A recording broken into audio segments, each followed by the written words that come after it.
insecurity.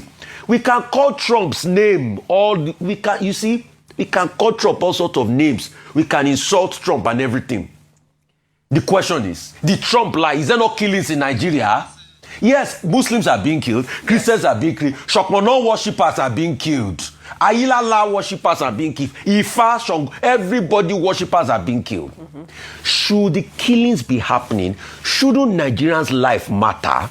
Shouldn't President TINUBU, that talked about the slaughtering of Christians, that was hounding Jonathan then, that Dr. Abazi confirmed that they even traveled to America to go and report Jonathan then, shouldn't he do the things he criticized Jonathan for? It's so easy to criticize. Now we are telling President TINUBU, do what you criticize Jonathan for. Stop these killings. It's not about rhetoric or anything. I just want killings to stop. See, there are a couple of foundations and NGOs that I work with that do work in IDP camp. Femi, at a point in this country, the first IDP camps I started hearing of was when Liberian refugees used to come here. Today, Nigerians are living in IDP camps in their own country due to this insecurity. That's true. And we are treating this with kid gloves, and we are trying to say, we are talking government narrative. Stop the killings. That's what we want.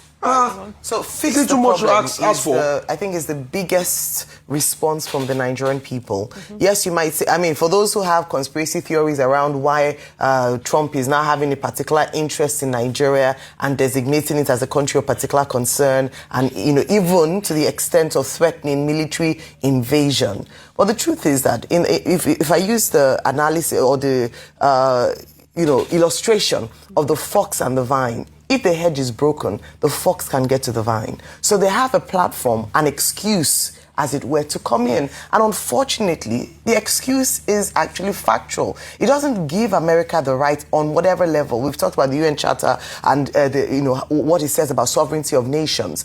But the truth is that as a people, and I said it before, we should be actually embarrassed that it's taken the Western world to tell us what we know is a problem, and what internally we have discussed a number of times. I think it's quite unfortunate that the reason why action is now being taken is because the West has come to tell us what our problem, what has been a problem for so long, and hopefully, and that's why some people were rejoicing on social media, because they're like, maybe finally a problem, it will now be a solution to the problem that has plagued Nigeria for so many years. President Trump saying the now disgraced country, that's how he characterizes Nigeria. How are we a disgraced country? Nigeria is a country of great people. Even if we don't have anything, we have great human resource.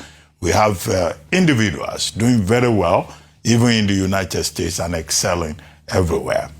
He says he wants to defend our cherished Christians in Nigeria. He has become the defender of the faith, along with Congressman Moore and Cole, and also Senator Ted Cruz. Now, the point that we need to make is that all lives in Nigeria matter.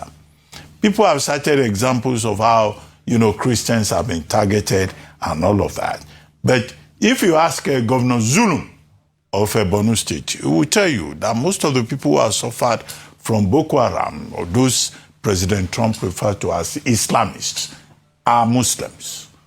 So the point should be that all lives in Nigeria matter.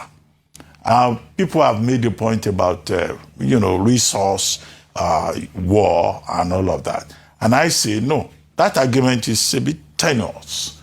America is not taking more fuel from Nigeria. America is not taking our gas from Nigeria LNG. Okay, maybe we have lithium and all of that. But I think that argument is a cover-up. What we should insist upon is the sovereignty of Nigeria. And I think, and I repeat the point, that this is the time when we need adults in the room. I think one professor, was it Professor Bolaji Akinyemi, who warned President Bola Ahmed TINUBU not to go and confront Donald Trump, as if he knew that we will get to this point. And that's why I say we need adults in the room. There shouldn't be all these small boys, around the place. No, the adults are there. We have President Obasanjo. We have President Jonathan, who once suffered in the hands of the Americans. We have General Babangida. We have Ambassador Anyauku. We have the younger generation, people like Ambassador Jokeshi. We have this human resource. President TINUBU should call them immediately. And then they put their heads together. How do we address this issue? It's not something that some small boys will go and be getting emotional and be talking out of tone about subjects that they do not understand. And I think that this is the moment. I repeat the point, that all of us have to come together to defend not the administration, but to defend Nigeria. This time does not call for partisanship. It's not about partisanship. It's about what we think of our country, because we cannot afford a religious war in this country. And the religious leaders should be called also to get involved. The Sultan of Sokoto, who is the leader of the Muslim faithful, Cardinal Francis Cardinal Onayeka is there, Bishop Matthew Kuka, Pastor, okay. Bishop Bishop Oyedepo. All these people can come together. All these religious leaders, they should come together and support the government and say, yes, we are Christian leaders. The objective in Nigeria is religious harmony. Donald Trump cannot be more Nigerian